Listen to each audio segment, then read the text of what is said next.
Nós não podemos confundir crime de atentar com tentativa de crime. São coisas diversas. Como eu disse, não existe a norma de extensão de tipicidade do artigo 14, inciso 2º, tentar e não conseguir. Não. Houve o atentado, houve atentar o golpe de Estado. E aqui já foi dito várias vezes que o crime de atentar contra a democracia, contra o Estado de Direito, de praticar golpe de Estado, não existe tentativa. Se a execução se iniciou e o golpe de Estado não se consumou, o crime é consumado. Porque se o golpe de Estado se consumar, não há crime a ser analisado.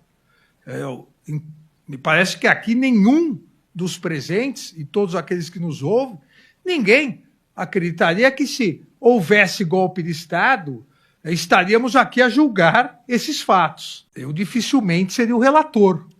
Talvez aí a minha suspeição fosse analisada pelos kits pretos, e votada. Ou seja, nós não podemos confundir crime de atentar com a norma de extensão de tipicidade do artigo 14, inciso 2º. Márcio Nunes Rezende Júnior.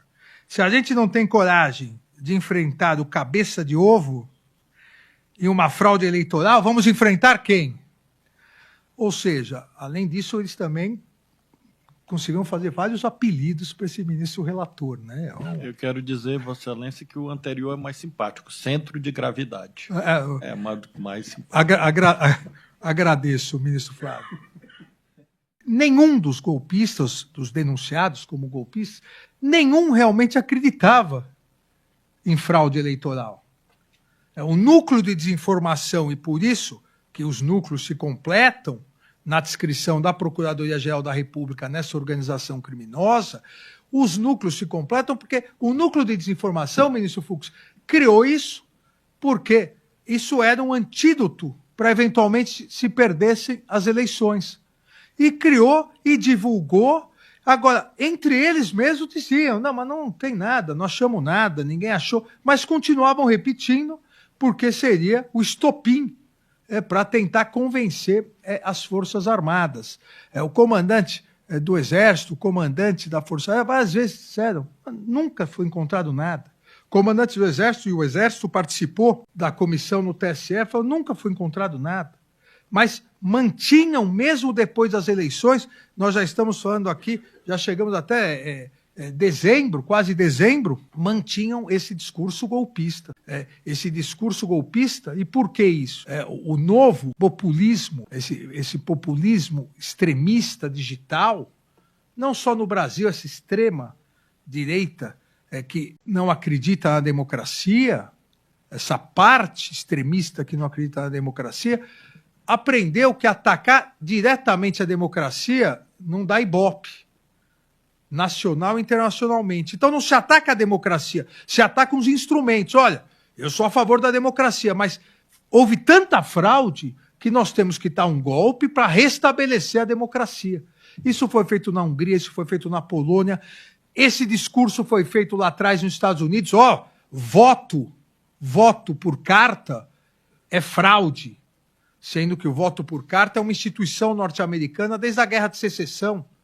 Só que como um partido sabe que o outro, tradicionalmente, tem mais votos por carta, se eu perder, joga no voto por carta. No Brasil, se perder, joga na urna eletrônica, no TSE que fraudou. Um discurso golpista para ter uma fundamentação para o decreto que estava sendo elaborado para o fim do Estado Democrático de Direito brasileiro. Quem vazou a carta aos comandantes, a carta golpista? O denunciado do Núcleo 5, que é do Núcleo de Desinformação também, que está com prisão preventiva decretada, está foragido do Brasil, atenta contra a democracia do Brasil, sem ter coragem de viver no Brasil, Paulo Renato de Oliveira Figueiredo Filho, e que, na verdade, só tem influência nas Forças Armadas porque é neto do último presidente durante o tempo de golpe militar, o último presidente da República, João Batista Figueiredo.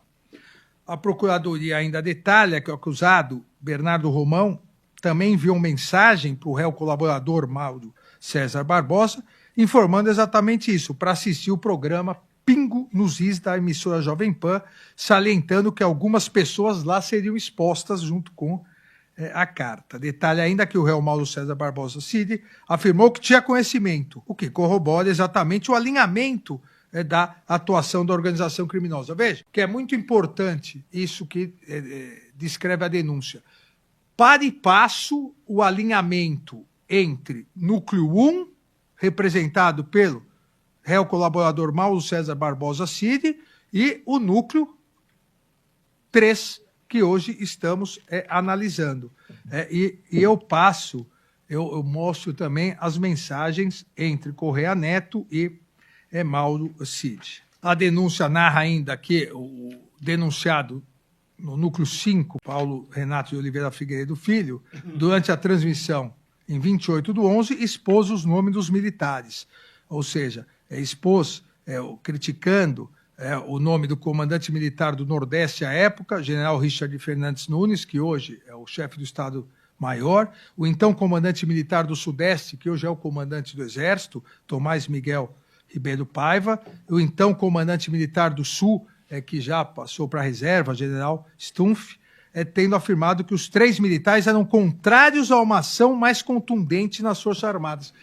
Nós, ministro Flávio, nós chegamos a viver um absurdo tão grande no Brasil que se normalizou que numa transmissão de um programa de televisão, Pingo nos Is, rádio e televisão, YouTube, na transmissão, se normalizou que um pseudo-jornalista foragido pudesse atacar generais, comandantes de região, dizendo que, e jogando parte da população contra eles, dizendo que eles deveriam ser atacados porque eles eram contrários a uma ação mais contundente das Forças Armadas.